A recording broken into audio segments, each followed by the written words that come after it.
Hello again, Rabbi. Hello, Joe.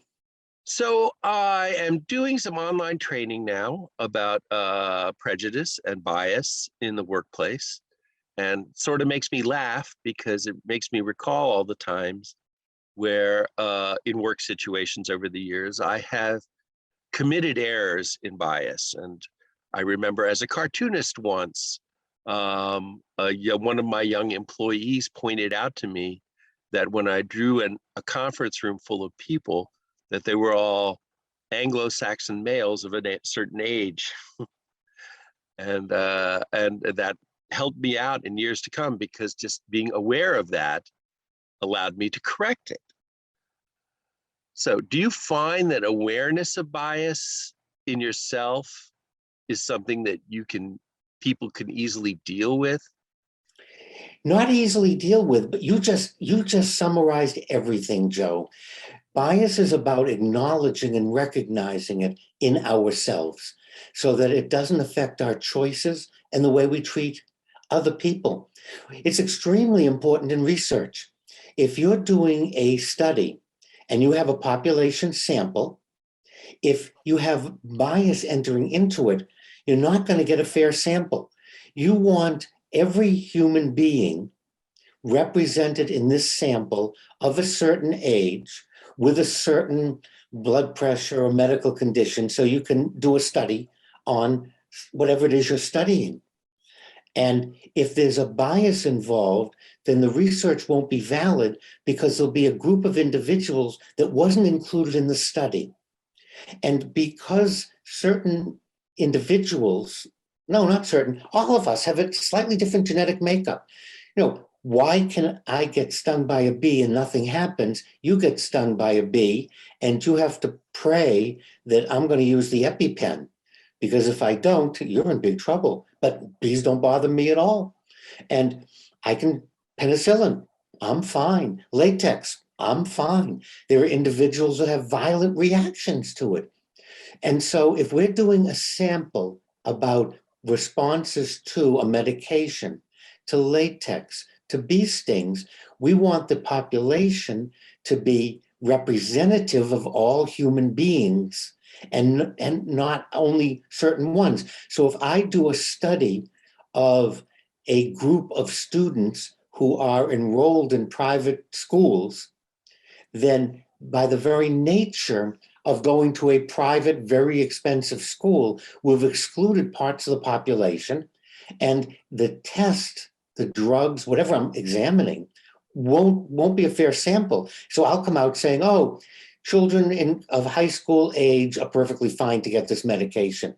No, it only applies to the population I studied. So it's extremely important to rule out bias in studies. The only way we can do that is what you just said, by examination. And we need a friend, a colleague, someone to help us, because bias and prejudice are part of being human. It's human nature, it's part of us. And you're not going to get rid of bias by saying, don't be biased, don't be prejudiced. No one has ever calmed down by saying to them, calm down. It's never worked, never will work, because it doesn't work. Rather, we have to have a way of examining and looking at ourselves to see if grading papers, I just saw a wonderful study that was done on house appraisals. And several Black families took everything out of their house that they thought anyone would think that the family was Black. They put in things that would represent Anglo-Saxon middle class Protestants, not Catholics, because that's another prejudice. And they had the house appraised. And the difference between was tens of thousands of dollars. People have also applied for mortgages and done the same thing. They did many studies where they had someone make it very obvious because of work, because of place, because whatever it might be, that the family were African Americans. Mortgage rates varied. House appraisals varied by the tens of thousands of dollars. Is it true that we can't, even if we try to eliminate bias, it's not going to be completely removed from any You situation. don't want to eliminate it. That's my whole point. Just like if I say to you, Joe, whatever you do, don't think about milk. I don't want you to think about milk. Don't think about milk. Chances are you're going to start thinking about milk and it's going to start drifting into your thinking. No, that's a fallacy. What rather, we want to take a look at ourselves and see what are my biases? What are my prejudices? How are they affecting me? Then I can go, oh, wait a minute. Hey, I have this particular, I'm in this setting. Oh, I'm not going to do it. I'm the one that's going to stop reacting to the bias, to the prejudice. And that's the fallacy with all the things we do. Joe, promise me you're not going to get mad if I tell you this. You're already getting angry. Or how about this? I send you a text saying, your wife and daughter were in an automobile accident. Don't worry, details to follow. Of course we're going to worry. Of course we're going to be upset, because telling people not to never works. So that's our first step. We have to first say, we're not going to get rid of anything. We're going to examine ourselves and see how it affects our lives, how it affects our research study. Are my prejudices, are my biases leaving out certain people in my study that need to be included so that the study will be valid? When I was chaplain at Perry Point, at some point in my 40-year career, the military realized that they had 40 million Vietnam jungle camouflage jackets and pants. And so they sent trailer trucks to the VA hospitals all over the country. So all of us, if we didn't have our stuff left over from Vietnam, we now had brand new stuff. So I have brand new jungle camouflage, and I put it on and walk around Leisure World. I've watched people cross the street going in the opposite direction so they don't have to be on the sidewalk with me. I've also had people say, can I help you? I've never walked into a big box store or in the parking lot or somewhere and someone come over when I'm wearing the shirt I'm wearing now.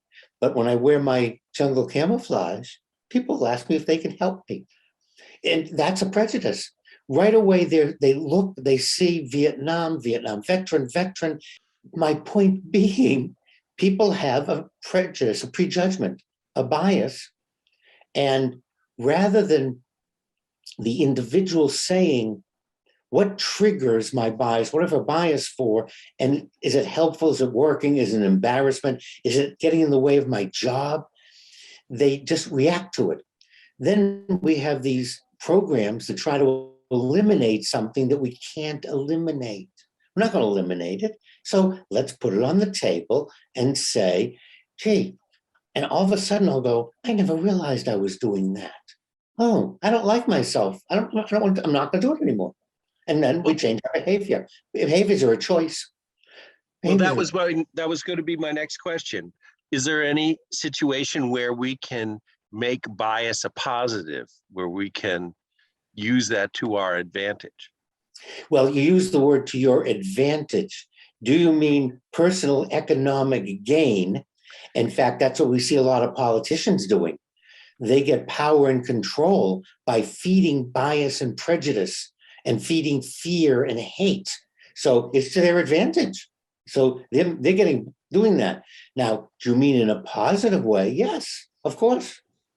We see it both ways.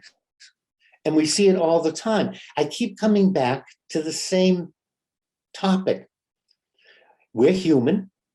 We're going to worry. We're going to be afraid. We're going to have prejudice. We're going to have biases. Now they were learned. So let's unlearn them. Let's have a conference, a talk, work with a friend. Someone says to you, Joe, every time you draw a clergy in your cartoons, it's a Roman Catholic priest. I resent that. I think you should start drawing. And I also resent that anytime someone has a rabbi, they're Orthodox Hasidic looking people. I'm a rabbi. I don't have a hat. I don't have a long beard.